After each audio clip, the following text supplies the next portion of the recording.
तुम्ही विनिंग असताना किंवा तुम्ही 10-5% मायनस आहेत असं जरी वाटलं तरी पक्ष तुम्हाला पुन्हा सोडत नाही.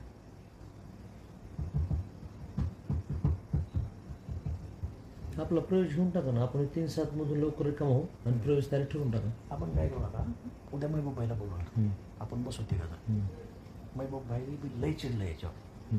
आणि महबूब भाई काय तो दरबारी मनसबदार आहे, त्याची आपल्याला काही अडचण नाही. त्याची आपल्याला काही अडचण नाही, आपल्याला त्याची नाही. आपल्या तिघाची एकामेकाला अडचण नाही. त्याला आपल्या तिघाच्या कास्ट वेगळ्या. त्याला माणसं गोळा करायचे पक्षासाठी. पण मला सांगा, मी इथं लगेच फोटो काढून पवार साहेबात लावणार नाही. आहे तिचं दुकान. याच्यापेक्षा हे तर आहेच आपल्याला. नाही ते तर आहे, ते तर एवढं मोठं. त्याला काय वैभव येईल आपण इथं बसलो. अरे मग आणि मी होय सगळी गर्दी करीन ना त्याला. रोज तिथं हाऊसफुल करीन गर्दी. रोज हाऊसफुल. जनता दरबार तिथं सुरू करू आपण. एवढी मोठी वास्तू आहे ना ताब्यात, ह्याच्यासारखं काय आपण हे कम्प्लीट तिथं आपण कार्यक्रम घेऊ. कुठं? स्टेडियमला.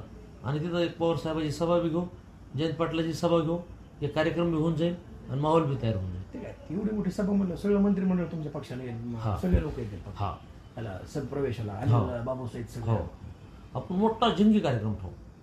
संध्याकाळी 5-6चा कार्यक्रम ठेवू, म्हणजे 6-7ला सुरू झाला पाहिजे. म्हणजे थोडंसं जवळ आलं की लोक जरा फक्त पावसाळा संपल्यावर करावं. पावसाळा पिरियड मध्ये जमणार नाही. नाही तर मग वॉटरप्रूफ मंडप घेऊन करू. लवकर करावं लागेल आपल्याला, वेळ नाही तुम्हाला सांगणार. निकालानंतर सगळे चित्र बदलणार आहेत. त्यात पटकन ऐका ना, 4 जूनला निकाल लागायच्या आधी आपलं ठरवा. निकाल काही बी लागू, आमचं ठरलंय म्हणून.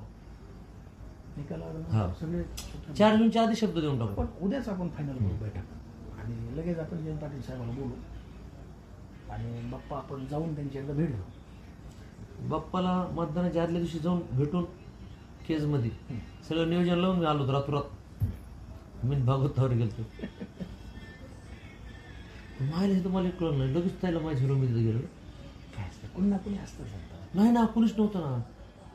सगळे बाप्पान माणसं पाडली होती. लाईटी बंद केल्या त्या बंगल्याच्या. मग कसं काय माहिती होणार मला तेच कळलं नाही. मग त्या काय म्हणले, एवढे म्हणले मी तुम्हाला एक ह्याच्यावर लिहून देऊ का म्हणले. मी म्हणलं नाही साहेब.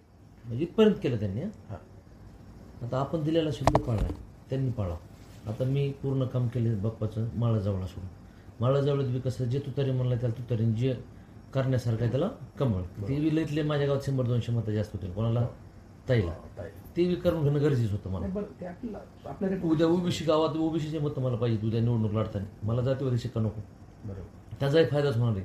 जवळ प्लस होणे विधानसभेला फायदाच आहे ओबीसी मतं घेण्यासाठी. पार्टीचं नुकसान नाही त्यात.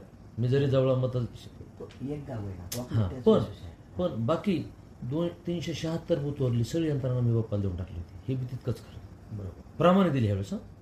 म्हणजे मी माझ्या आयुष्यात पंकजा मुंडेला पहिल्यांदा धोका दिला.